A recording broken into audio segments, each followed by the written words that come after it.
Simba juu ya umuhimu wa kununua na kuvaa jezi original. Tumeamua kulivalia njuga swala hili kwa sababu linaididimiza na kuihimiza klabu yetu ya Simba Sports Club, lakini kama haitoshi linamuumiza na kumuathiri moja kwa moja mzabuni wetu wa jezi ambaye ni kampuni ya Jairut.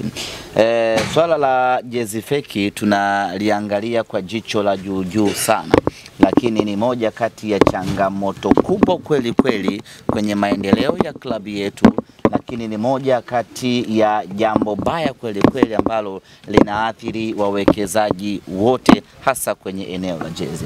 Ukimuuliza Vunja Bei kitu gani kilimuathiri alipokuwa mzabuni wa jezi Simba, atakwambia jezi feki. Ukimuuliza Sunderland kitu gani kilikuwa kikwazo kwako kwenye biashara ya jezi, atakwambia jezi feki.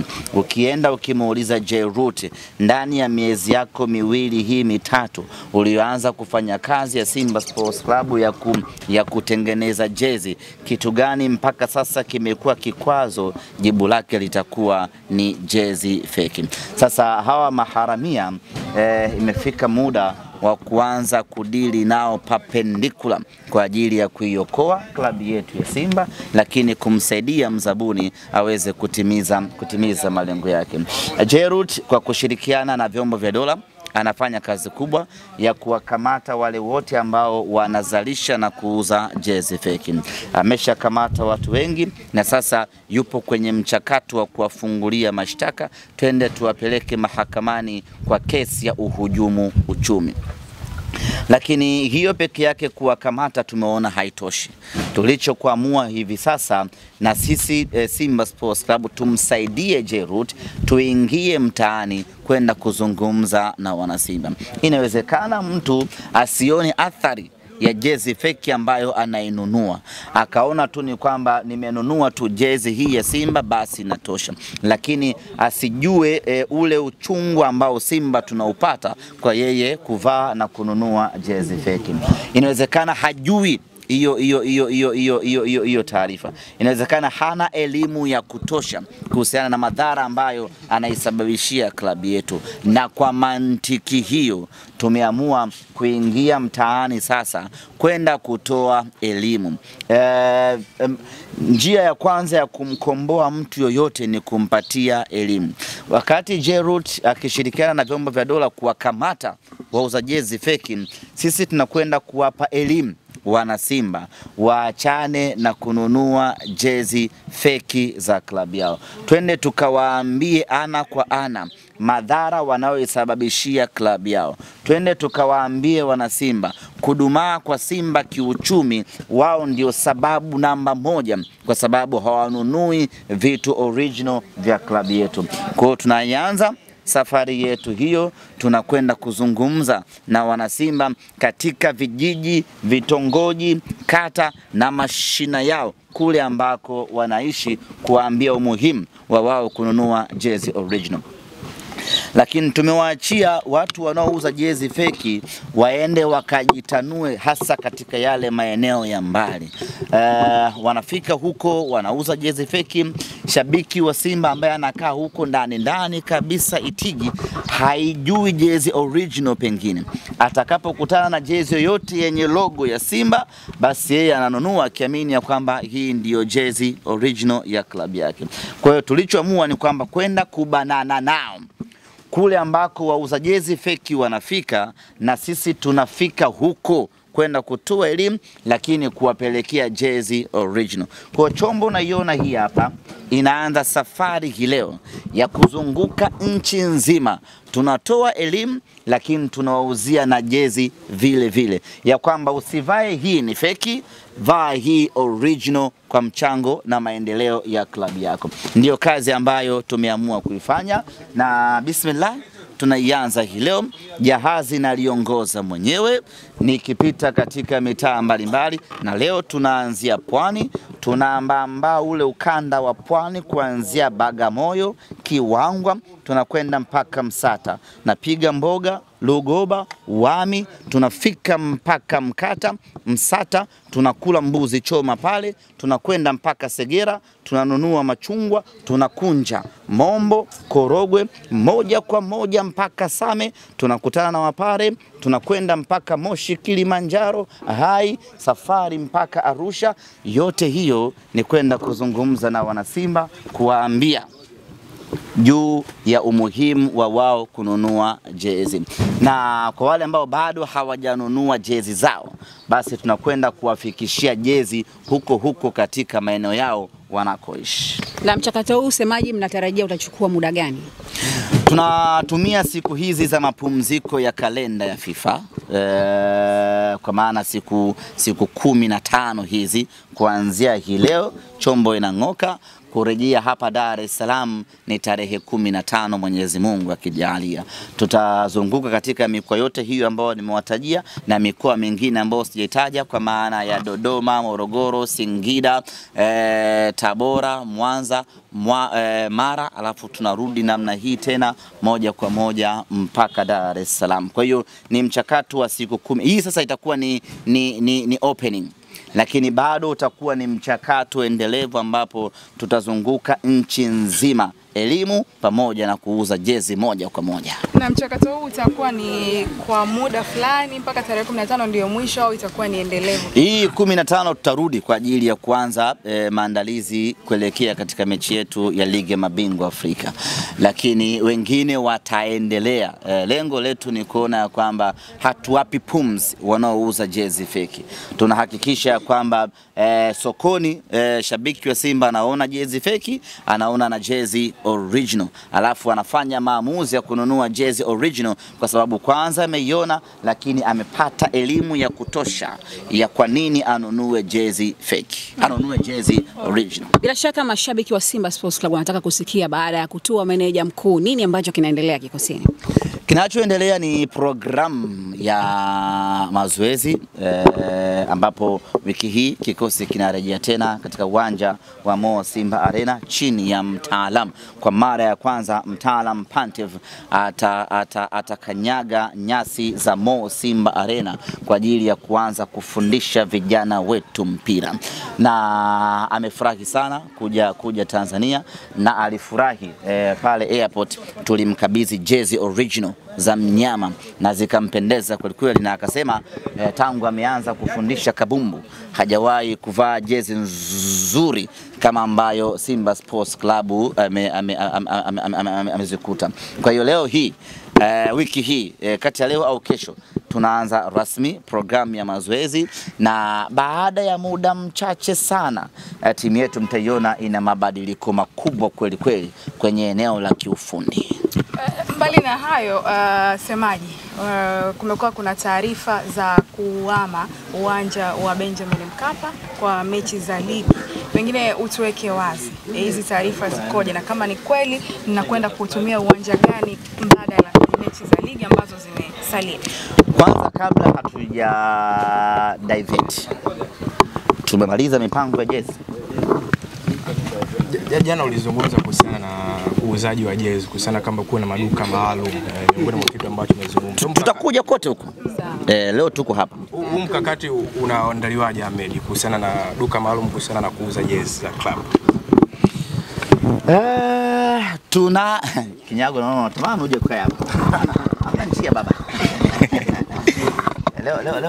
Leo uonekane. Na waandishi walisema makusudi kaa hapo kwenye gari ili Kinyago asije kukaa nyuma.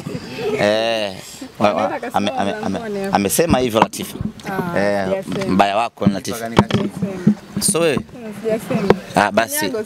Basi huyu dada amesema. Kimsingi ni kwamba kwanza niseme kitu kimoja. Unajua kwa tathmini niliyoifanya, wanaovaa jezi original na wanaovaa jezi fake Tanzania hii, wanaovaa fake ni wengi kuliko wanaovaa original, na wanaopata faida kubwa kati ya mzabuni halisi na mharamia anayeuza jezi fake. Mharamia anayeuza jezi fake anapata faida kubwa kuliko mzabuni, kwa sababu wanaonunua feki ni wengi kweli kweli. Hesabu nyepesi, kwa mfano mzabuni anaweza akauza pisi milioni 1 pekee. Tufanye Simba ina mashabiki milioni 5. Katika hao milioni 5, mashabiki milioni 3 wakanunua jezi. Maana yake milioni 1 wamenunua original, milioni 2 wamenunua jezi fake. Nani amepata faida kubwa hapo? Nani amevaa jezi wakina nani wamevaa jezi sahihi kati ya original na wale wa fake? Majibu yake ni kwamba wale wa fake ni wengi zaidi. Na ndio maana hii vita sisi tunaichukulia very serious, ili kuhakikisha kwamba tunadhibiti mianya hiyo ya jezi fake. Lakini tuna kila sababu ya kumsaidia Jerut kwenye hii vita, kwa sababu Jerut amewekeza ndani ya Simba na ametoa ahadi lukuki za kutimiza ndani ya Simba. Ametoa ahadi ya uwanja, ametoa ahadi ya gari, ametoa ahadi ya kufanya usajili kila mwaka. Sasa hawezi kutoa fedha kwenye biashara zake nyingine akaja kuwekeza ndani ya Simba. Hela ya kuwekeza ndani ya Simba ambayo ili atimize ahadi yake ataipata kwenye biashara ambayo amewekeza, nayo ni biashara ya jezi fake. Kwa hiyo kabla ya kumdai Jerut kwamba timiza ahadi zako ambazo umetuahidi, kwanza sisi mashabiki wa Simba tutimize ahadi yetu ya kununua, tutimize wajibu wetu wa kununua jezi original, ndipo yeye atengeneze faida ambayo atakuja kuwekeza ndani ya klabu yetu. Ndio maana sisi tunasema ya kwamba hii ni vita ambayo tunaivalia njuga, kuhakikisha ya kwamba Jerut anatimiza majukumu, anafanya biashara ipasavyo, anapata mpunga wa kutosha kwenye faida, alafu faida yake anakuja kuwekeza ndani ya klabu yetu, anatuletea basi la kisasa, analeta mchezaji wa maana ndani ya klabu yetu, anajenga uwanja, anafanya marekebisho ya ofisi, atafanya mambo yote hayo endapo biashara yake itakwenda sawa sawa. Sijamaliza. Kwa hiyo kwenye kuhakikisha hilo linafanikiwa, ndio maana tukasema sisi wacha twende ndichi, twende tukazungumze na Watanzania juu ya umuhimu wa wao kununua jezi original. Msemaji, mbali na jitihada ambazo klabu mnazifanya kwa ajili ya kupambana na hizi jezi feki, serikali pia inawasapoti kiasi gani kuhakikisha pia inaungana na Simba katika kudhibiti jezi feki kuingia nchini? Inatusupport sana, tunashukuru serikali, hasa jeshi la polisi kwa namna ambavyo tunapita nao bega kwa bega kukamata watu ambao wanafanya biashara ya jezi feki. Lakini kuja kumkamata mtu kwenye biashara yake huku, hii ni final stage. Tulichotamani zaidi na tunachotamani zaidi, mianya ya jezi feki kuingia ndiyo ambayo izuiliwe, kwa sababu hizi jezi hazishuki kama mvua. Hizi jezi kuna sehemu zinapitia na geti ziko 2 tu, either ipite kwenye maji ama zipite angani, kwa maana ya ardhini. Na sehemu zote hizo mamlaka zipo zinafanya udhibiti wake. Kwa sisi tulichokuwa tunatamani, udhibiti uanzie huku.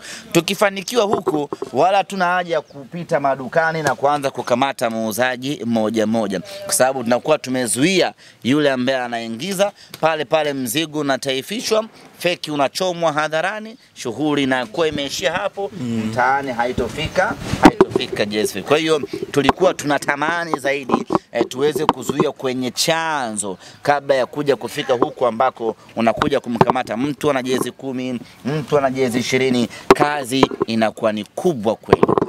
Kwenye swala zima la bei, vijijini wengi wanaona kwamba jezi feki inauzwa bei rahisi, na ndio maana unakuta mtu ananunua kulingana labda na vipato vyao. Vipi kuhusiana na hizi jezi ambazo mnawapelekea? Kuna punguzo la bei ama bei ni hiyo hiyo? Ukisema unanunua jezi feki kwa sababu ya bei rahisi, utakuwa ni kuihujumu klabu yako moja kwa moja, kwa sababu jezi sio nguo ambayo unanunua kila siku.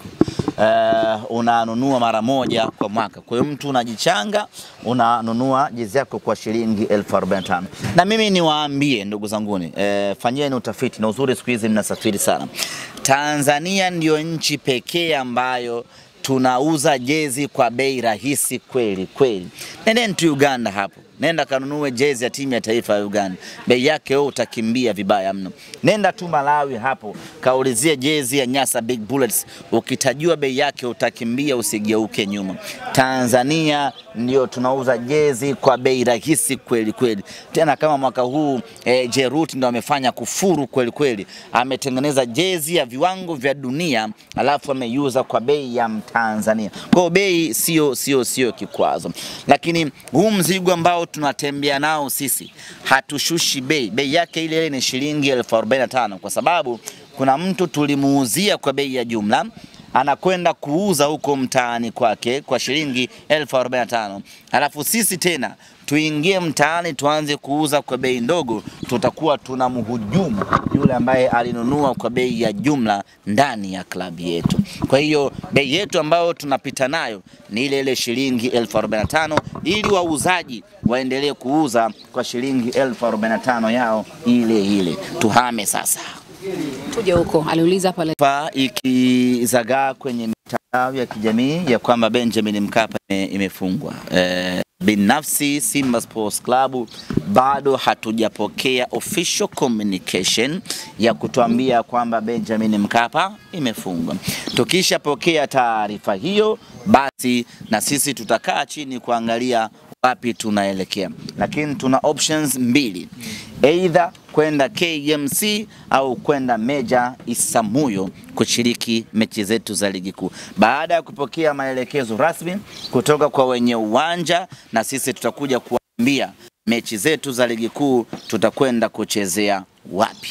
Hapa ulipozungumzia kuhusiana na swala zima la uwanja wa KMC, tetesi zinasema kwamba Yanga Sports Club ndio ambao wameomba kutumia uwanja wa KMC. Je, na ninyi Simba, endapo Yanga atatumia huo uwanja, mko tayari kutumia kama? Haina shida. Wao wametumia Benjamin Mkapa na sisi tumetumia Benjamin Mkapa. Msimu uliopita wote tumetumia KMC baada ya kukimbia kule Chamazi. Kwa hiyo hakuna shida. Kama itakuwa ni KMC tutakuwa wote hapo KMC. Kama itakuwa ni wapi tutakuwa wote hapo, lakini tutawajulisha kati ya KMC au Meja Generali Samuyo, tutafanya maamuzi, tutaelekea huko. Msemaji, kwenye swala kama hili la uwanja, mara mmehama mmetoka huko mwenda huko, linawapa shauku kiasi gani ya kupata uwanja wenu wenyewe Simba? Kusema kweli, ya kuazima haistiri nini wanasema? Makalio. Mwili, tu mwili. Ya kuazima haistiri? Nguo ya kuazima haistiri hiyo. Kusema kweli linatusumbua sana. Linatusumbua kweli. Linatusumbua sana. Tena sana. Na bila shaka viongozi wangu wanaona hii hama namna hii inakuwa haipendezi. Imefika wakati sasa Simba tufanye kila tunachoweza kufanya tupate kwetu. Hii leo umehamia hapa. Leo unaweza kwenda kuhamia uwanja wa Meja Isamuyo, kesho ukasikia kuna gwaride. Umeona bwana, kuna gwaride hapo, watu wanajiandaa sina mpango gani na nini, mafunzo kwa vitendo mara sijui tayari mara mihama. Sijui mnaelewa Sema kweli inachosha na inaumiza. Mimi naamini kabisa hii inaweza kuwa sababu ya sisi Simba kuwa na makazi yetu ya kudumu. Wahenga hawakusema uongo. Nguo ya kuazima haistiri mipango.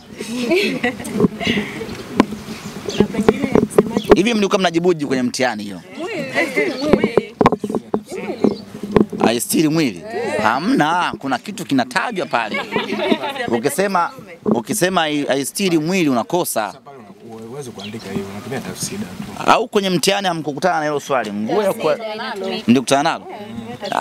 Mliandikaje? Nguo ya kuazima istiri? Hamna. Tunaomba tumie tafsida. Utumie tafsida? Ila wahenga walinyoosha. Another one? Ndio, nasema kuhusiana na swala hilo sasa la mchakato wa uwanja. Tunakumbuka Jairus pia alizungumzia hilo kwamba katika kuingia kwake atafanya hilo. Kuna mchakato wote ambao unaendelea mpaka sasa? Hatujaanza. Kwa sababu ahadi ambayo aliitoa Jairus ilitegemeana na mwenendo mzuri wa kibiashara. Sio kama aliahidi atajenga uwanja kutoka kwenye hela yake ya mfukoni au ajenge uwanja kutoka kwenye biashara zake nyingine. Alipiga hesabu zake, akaona nitaleta jezi pisi kadhaa, nitauza pisi kadhaa, nitapata faida kadhaa, hii nitatafuna na familia yangu, hii nitastarehe, hii itakayobaki nitarejesha ndani ya Simba kwa ajili ya kufanya investment nyingine. Kwa hiyo biashara bado haijaenda vizuri kwa kiwango hicho, na ndio maana unaona tunalivalia njuga swala hili la kupambana yeye afanye biashara kubwa ili aweze kutimiza ahadi yake. Semaji na kutoa tuzo za mwezi zimetoka 9. Amepata JDR mchezaji ambaye afanya vizuri, lakini wengi walikuwa na shauku kuona Rushen De Reuck anapata hizo tuzo. Kwa upande wako huyu mjadala pia umeusikia. Tuambie namna ambavyo watamanio kwenye hili wana Simba wanatamani kuona De Reuck anapata tuzo ya mchezaji bora wa mwezi. Sisi mwezi Septemba tumecheza mechi moja na Oktoba tumecheza mechi moja. Kwa hiyo ilikuwa ngumu mchezaji wetu kushinda tuzo hiyo kwa sababu kuna waliocheza mechi mbili na sisi tumecheza mechi moja. Kwa hiyo automatic kwenye kigezo cha mechi Simba tunakuwa disqualified. Though ingekuwa tuzo inatolewa pengine kwa round kwa round hizi mbili nani kafanya vizuri, bila shaka ni Simba Sports Club. Kwenye raundi mbili za mwanzo aliyefanya vizuri kwenye upande wa wachezaji wote ni Rushen De Reuck. Amezuia Simba isifungwe bao, lakini kama haitoshi ameipatia Simba magoli mawili. Kwenye magoli 6 ya Simba Sports yeye amefunga magoli mawili. Maana yake amefanya kazi kubwa. Lakini kwenye upande wa kocha kwenye raundi mbili za mwanzo Selemani Matola amefanya vizuri. Lakini ukija kuangalia sasa ni tuzo ya mwezi. Kama ni tuzo ya mwezi, maana yake Simba hatuwezi kuingia humo kwa sababu ndani ya mwezi mmoja wa 9 tumecheza mechi moja na kuna wenzetu wamecheza mechi mbili. Tunakwenda kucheza pira mikazo. Ya, tumeleta kocha wa mikazo Dimitar Pantev, na hilo ndilo litakuwa pira lake. Pira mikazo, pira tattoo. Ni mwalimu ambaye kusema ukweli mpaka sasa hajaanza kufundisha, lakini tayari timu yetu imeshabadilika kiuchezaji. Kwa namna gani wakati bado hajaanza na hajakanyaga bado pichi ya Mware? Kitendo cha kuvaa tu jezi siku zile airport pale, timu yetu ikaanza kubadilika kiuchezaji. Ndio uone maajabu ya Dimitar Pantev. Kisia tunasema. Ni mwalimu wa daraja la juu sana kusema ukweli. Ni mwalimu mwenye hadhi, wasifu na sifa kubwa kweli kweli. Ni mwalimu mtaalamu. Ni mwalimu ambaye ana uwezo wa kufundisha soka la kiwango cha hali ya juu mno. Ni mwalimu ambaye ana uwezo wa kumbadilisha mtu akawa star ndani ya muda mfupi. Ni mwalimu ambaye anaweza kukujaza confidence wewe na ukajiona wewe ni unafanana na Lionel Messi na ukacheza mpira kama Lionel Messi ama Cristiano Ronaldo. Mwalimu Pantev, uwezo aliokuwa nao. Kwa hiyo baada ya kumtangaza tu na akatua airport ile siku, kila kitu cha kiufundi ndani ya timu yetu kikabadilika. Hajaanza bado mazoezi, lakini tayari timu yetu imeshabadilika. Tukisema hii leo twende tukacheze mechi, utaiona Simba mpya ambayo inatokana na athari ya uwepo wa mwalimu wetu mpya. Hajafundisha bado bora, tayari zimeshawaingia wachezaji wetu na wanaanza kucheza mpira mzuri kabla hawajafundishwa. Na kwa sasa tutegemee mambo ya tofauti sana. Kwanza tutegemee mpira wa kasi sana. Tutegemee kuona wachezaji wanakimbia muda wote kama mwendo kasi za Kimara. Hizi mpya Tutegemee kuona Simba yetu inakaba muda wote. Tutegemee kuiona Simba yetu inashambulia mwanzo mwisho. Tutegemee kuona pasi nyingi kweli kweli. Mwalimu Dimitar Pantev kabla hajakufunga kwanza anakumassage. Anakulegeza uwanjani, anakulegeza. Anakuacha ukiwa hoi, alafu ndio anakufunga goli. Yani anakupigia kwanza pasi. Na utaalamu wake ni kwamba anaweza akafika mpaka mwisho, alafu akapiga pasi nyingi eneo lenu lile, alafu akaenda kufunga. Wewe mwangalie Gaborone United, namna ambavyo alicheza mpira mnene siku ile dhidi ya Simba. Gaborone United alikuwa na wachezaji wa kawaida mno. Mkichoka semeni. Bado. Tumechoka lakini tunataka. Choka lakini unataka. Bado unataka. Alikuwa na wachezaji wa kawaida mno, lakini angalia namna timu yake ilivyocheza kama Barcelona. Iangalie timu yake ilivyocheza kwa kujiamini na ujasiri wa hali ya juu mno. Angalia namna ambavyo alicheza kwa kutuzidi Simba Sports Club. Sasa ule ujasiri wa ile timu unahamia kwetu hivi sasa. Kile kiburi cha wale watoto wa Gaborone United kilitokana na uwepo wa mwalimu Dimitar Pantev. Sasa kile kiburi kinahamia kwetu hivi sasa. Anakwenda kuifanya Simba yetu kuwa timu tishio. Unajua Simba tuna wachezaji bora sana. Tuna wachezaji wazuri sana.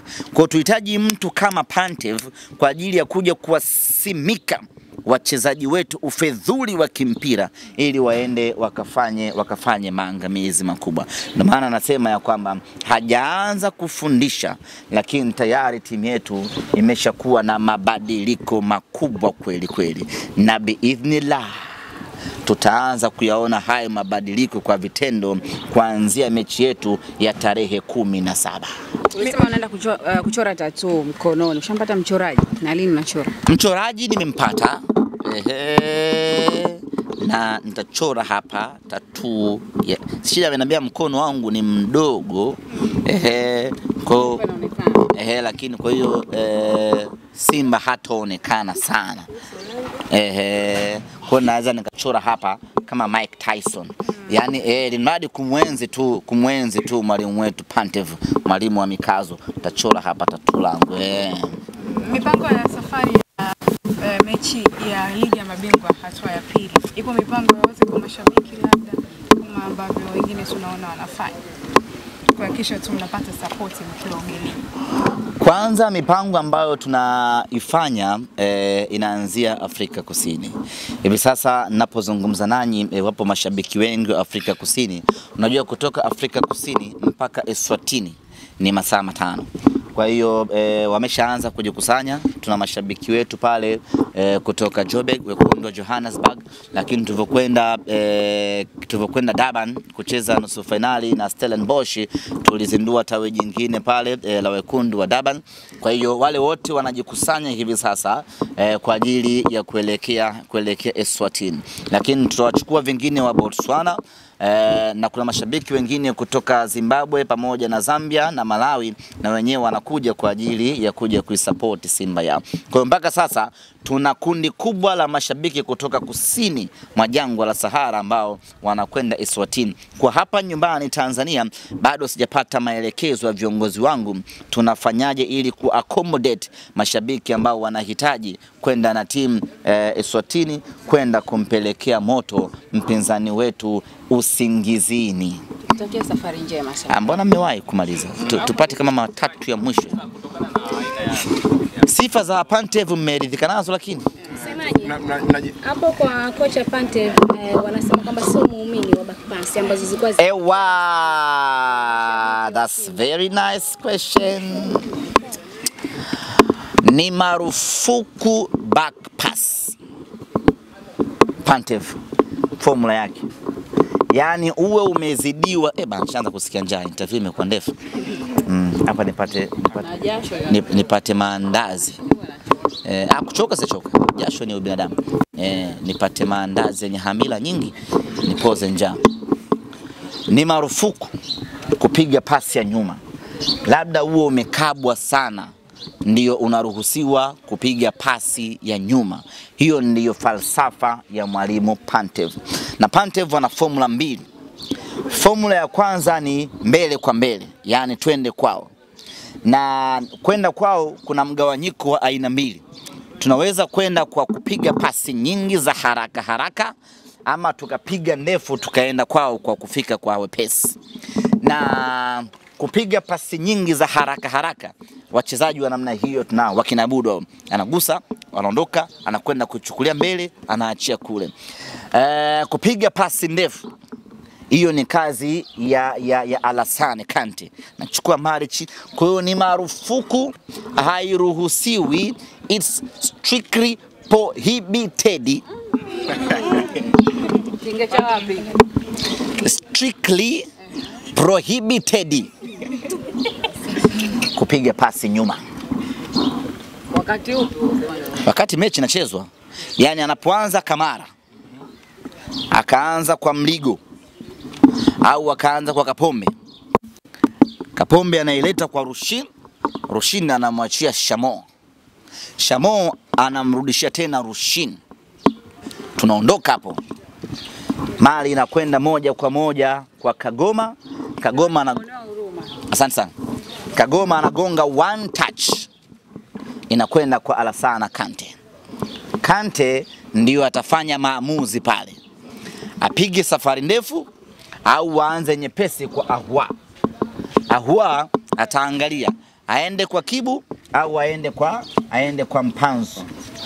Mpanzu akichukua mali moja kwa moja analeta katikati kwa Soa, hilo ni goli.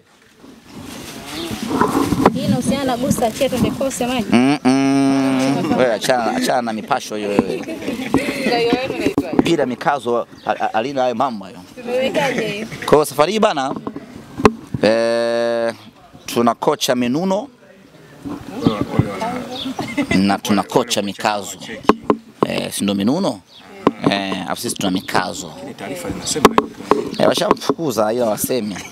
Bana waandishi, nendeni mkamuulizie foil yuko wapi? Hatujamzoea ukimya huo. Wewe Latifa, nenda pale panapojaaga maji. Nenda kaulize foil yuko wapi? Wanamfukuzaje kimya kimya? Wanasema kwamba ameenda likizo. Anarudi lini tujue? Wewe itoe taarifa kwa umma. Anarudi lini? Ndeni mkaulize, wasilete ujanja hapa wa kumfukuza kocha mwenye vyeti. Kocha mwenye vyeti. Kwa maana kuna kocha ambaye hana vyeti yupo ligi kuu. Asina wao wanalingia vyeti. Meneja kwamba hana si. Takutana huko. Sasa kama vyeti dili, mbona wamemfukuza kocha kimya? Lakini kwa anavyo ya kufundisha. Anavyo. Hata kama anajua mpira. Sisi tunachoangalia kujua mpira. Haijalisha na vyeti au hana. Vyeti si makaratasi tu. Mbona wamemfukuza kocha mwenye vyeti vingi? Yule bwana Menuno ana vyeti vingi, ukivipanga kutokea Mbagala mpaka Mkuranga, lakini boli hajui. Hajui kufundisha. Wanaona aibu sasa hivi, mfukuze wewe. Umemleta wewe? Hapana, nimemleta wewe.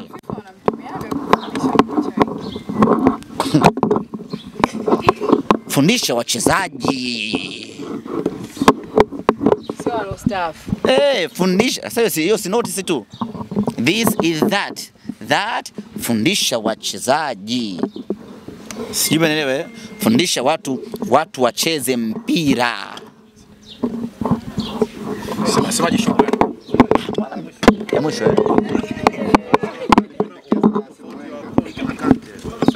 Conte anapiga sana pasi, anakata sana umeme. Nani? Conte anakata sana umeme kuliko Kante. Wewe umeona anacheza?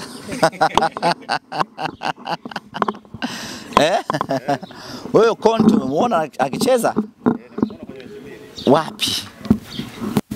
Rwanda na kwenye Angadei. Kwenye mabonanza. Mabonanza hata Mkeyenga anacheza lazima vizuri tu. Mechi za ushindani tuliwaingiza chaka. Wale si wana kawaida yetu ya kutuchungulia tunafanyaje? Kwa mwaka huu tukasema tutawasomesha namba.